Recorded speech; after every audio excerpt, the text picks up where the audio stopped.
नमस्कार, India daily के digital platform पर आप सभी का बहुत बहुत स्वागत है। मैं हूं आपके साथ गीत जहान।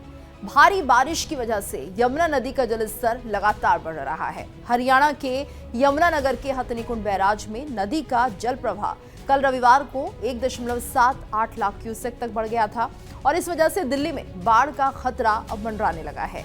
माना जा रहा है कि दिल्ली में यमुना का जलस्तर अगर आज रात तक 206 मीटर तक पहुंच जाएगा तो ये खतरा और बढ़ सकता है। तो जलस्तर के लगातार बढ़ने की वजह से हथनीकुंड बैराज के सभी 18 गेट खोल दिए गए हैं। यमुनानगर के हथनीकुंड बैराज में यमुना नदी का जल प्रवाह 1.78 लाख क्यूसेक तक बढ़ गया है, जिससे कि हरियाणा के साथ साथ उत्तर प्रदेश और राजधानी दिल्ली के कई जिलों में बाढ़ को लेकर अलर्ट जारी कर दिया गया है। तो राज्य के सिंचाई और जल संसाधन विभाग ने मध्यम स्तर के बाढ़ की स्थिति घोषित कर दी है। इसके बाद हथनीकुंड बैराज के सभी 18 गेट खोल दिए गए हैं।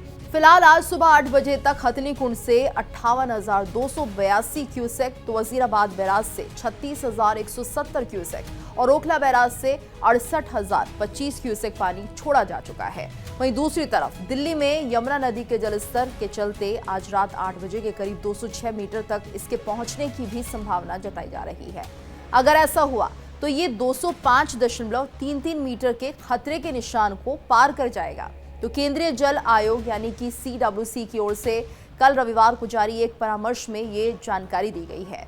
इसके अलावा कल रविवार शाम करीब 7 बजे यमुना नदी का जलस्तर अलर्ट लेवल को पार करते हुए पुराने रेलवे पुल पर 204.60 मीटर के निशान पर पहुंच गया और दिल्ली के लिए अलर्ट लेवल है 204.50 मीटर, जबकि खतरे का स्तर 205.33 मीटर है और 206 मीटर के लगते ही लोगों को हटाने की प्रक्रिया भी शुरू कर दी जाती है।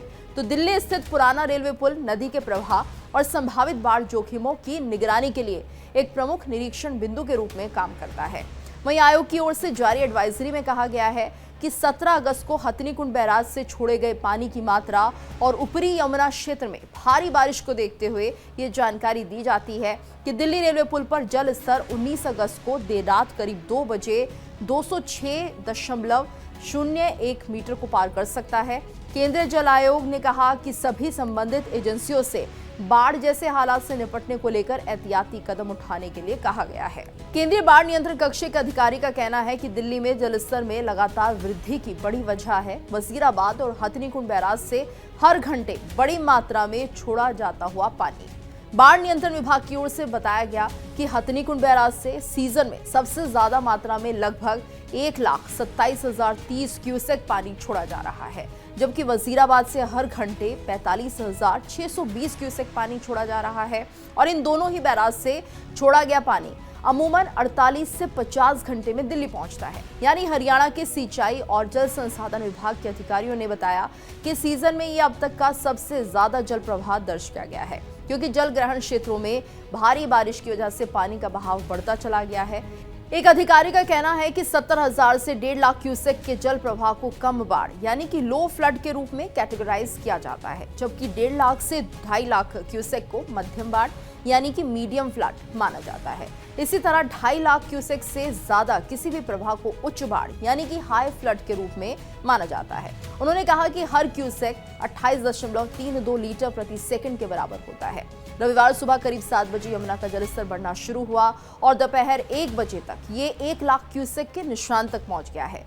ऐसे में कम बाढ़ की घोषणा की गई है, लेकिन करीब 2 घंटे के बाद ये दोपहर 3 बजे 1.78 लाख क्यूसेक को छू गया। इसी वजह से यमुनानगर, करनाल, पानीपत और सोनीपत के निचले इलाकों में पानी घुसने की आशंका जताई गई है।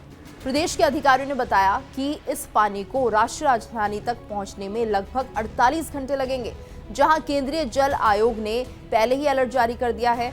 यमुना नदी के अलावा हिमाचल प्रदेश की सीमा से लगे जिलों में भारी बारिश से यमुनानगर की एक और नदी सोम नदी में भी उफान आ गया है। तो संभावना ये भी है कि जो बारिश का पानी पहाड़ों से आ रहा है उसका भी प्रभाव दिल्ली में देखने को मिलेगा, यानी कि दिल्ली में लगभग बाढ़ का खतरा मंडराने लगा है और अगर ये पानी बढ़ता है, खतरे के निशान को पार करता है, तो बहुत संभावनाएं हैं कि दिल्ली में बाढ़ आ सकती है। ऐसे में जो लोग दिल्ली में यमुना नदी के किनारे रहते हैं उन्हें जल्द से जल्द सुरक्षित स्थानों पर जाने के लिए कहा जा रहा है। वहीं प्रशासन भी लोगों को सुरक्षित स्थानों पर शिफ्ट करने में लगा हुआ है। इस खबर को लेकर आप क्या राय रखते हैं, कमेंट करके हमें जरूर बताइए।